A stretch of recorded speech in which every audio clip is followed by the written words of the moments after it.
السلام علیکم ورحمۃ اللہ وبرکاتہ۔ سامعین، انجینئر محمد علی مرزا صاحب سے ایک سوال کیا گیا کہ حضرت فاطمہ کا قاتل کون؟ یہ انہوں نے ویڈیو بھی اپلوڈ کی اپنے چینل سے، اس کے اوپر انہوں نے ٹائٹل یہ دیا ہے کہ حضرت فاطمہ کا قاتل کون؟ تو اس پر وہ گفتگو کرتے ہوئے ایک سلیم بن قیس ہلالی کی کتاب کا حوالہ دیتے ہیں انجینئر صاحب، اور کہتے ہیں کہ یہ کتاب جو سلیم ہے یہ شان علی میں سے تھا، اور جب ان پر جو ہے وہ بنو امیہ نے چڑھائی کی تو انہوں نے جا کے سلیم بن قیس نے جا کے عفان بن ابی عیاش کے گھر پناہ لی، اور نام جو ہے وہ کتاب سلیم کے نام سے بڑی مشہور کتاب ہے۔ تو یہ کتاب وہ جاتے جاتے عفان بن ابی عیاش کو دے گئے، اور یہ بات یہاں تک بالکل درست ہے کہ وہ جاتے جاتے یہ کتاب سلیم بن قیس جو ہلالی ہیں یہ اپنی کتاب عفان بن ابی عیاش کو دے گئے تھے، کیونکہ یہ شان علی میں سے تھے، اور ان پر جب چڑھائی کی گئی شان علی پر تو یہ انہوں نے پناہ لی جا کے عفان کے گھر۔ یہ بات بالکل درست ہے، اس میں کوئی شک نہیں ہے۔ لیکن انجینئر محمد علی مرزا صاحب کہتے ہیں کہ اس کتاب کی اتھینٹکسٹی ختم ہو گئی، کیونکہ یہ کتاب عفان بن ابی عیاش کے پاس چلی گئی، تو عفان بن ابی عیاش جو ہے یہ کذاب راوی ہے، یہ صحیح مسلم کے مقدمے میں لکھا ہوا ہے۔ تو حالانکہ جب ہم صحیح مسلم کا مقدمہ دیکھتے ہیں تو وہاں پہ ہمیں یہ کوئی اس طرح کی بات نہیں ملتی کہ عفان بن ابی عیاش کذاب راوی ہے، کوئی امام مسلم نے اس طرح کی روایت لکھی۔ تو یہ انجینئر صاحب پر میرا جو ہے نا وہ قرض ہے کہ انجینئر صاحب نے یہ روایت دکھانی ہے جہاں پہ عفان بن ابی عیاش کو کذاب راوی لکھا گیا۔ پھر انجینئر صاحب نے خود ہی روایت بیان کی کہ صحیح مسلم میں یہ روایت ہے کہ جی دو تابعین آپس میں ملتے ہیں، اور وہ ایک خواب میں دکھایا جاتا ہے کہ رسول اللہ اس کے خواب میں آئے تابعی کے، اس نے رسول اللہ سے پوچھا ہے کہ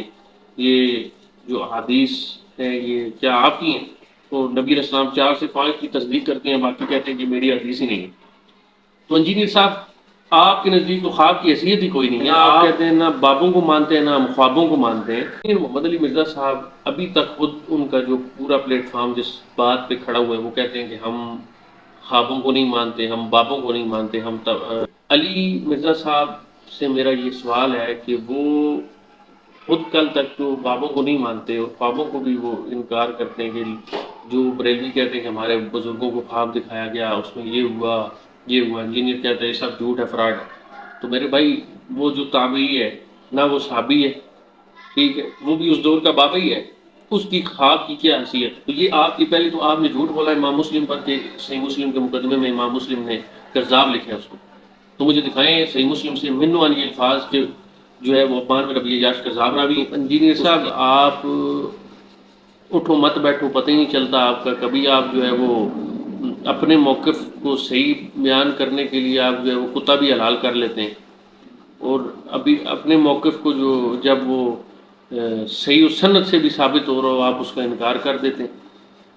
میں ابھی تک نہیں بھولا کہ آپ نے صحیح مسند احمد کی 11,395 اس سے آپ نے رائے فرار اختیار کی ہے، جس سے بڑے بڑے محدثین نے جس کے اوپر صحیح کا حکم لگایا ہے، اور کسی نے اس حدیث کا جو ہے وہ انکار نہیں کیا۔ دوسری جانب آپ نے حدیث سفینہ پر آپ کھڑے ہوئے کہتے ہیں کہ حدیث سفینہ کو میں مانتا ہوں جی، اور یہ ایسی روایت ہے، خود آپ مانتے ہیں کہ اس کے اوپر لوگوں نے جرح کی ہے، اور 10 محدثین نے اس کو ٹھیک کہا ہے، تو میں اس وجہ سے اس روایت کو لے رہا ہوں۔ تو ایک سائڈ پہ آپ اس کو اس بنا پر لے رہے ہیں، اس روایت کو صحیح سمجھتے ہیں کہ 10 محدثین نے اس کو صحیح کہا ہوا ہے۔ تو میرے بھائی جب میں نے آپ کو مسند احمد کی روایت دکھائی ہے جس میں نبی علیہ السلام نے فرمایا کہ میں اپنے بعد تم میں 2 خلیفے چھوڑ کے جا رہا ہوں، قرآن اور اہل بیت، اس حدیث کو بھی تو 10 محدثین نے ٹھیک کہا ہوا ہے، اس روایت کو آپ کو لیتے ہوئے کیا تکلیف ہوگی؟ کیوں؟ کیونکہ وہ آپ کے نظریات کے خلاف ہے، اس وجہ سے آپ اس روایت کو نہیں مانتے۔ تو انجینئر صاحب یہ چلاکیاں آپ سے ہی سیکھی ہم لوگوں نے، آپ جو عقائد ہیں ان کو صحیح ثابت کرنے کے لیے آپ جو ہے نا صحیح سے صحیح روایت کو بھی غلط کر دیتے ہیں، اور جو غلط روایات ہیں ضعیف اور من گڑت ہیں ان کو صحیح سمجھ لیتے ہیں، کیونکہ وہ آپ کے حق میں صحیح جا رہی ہوتی ہیں۔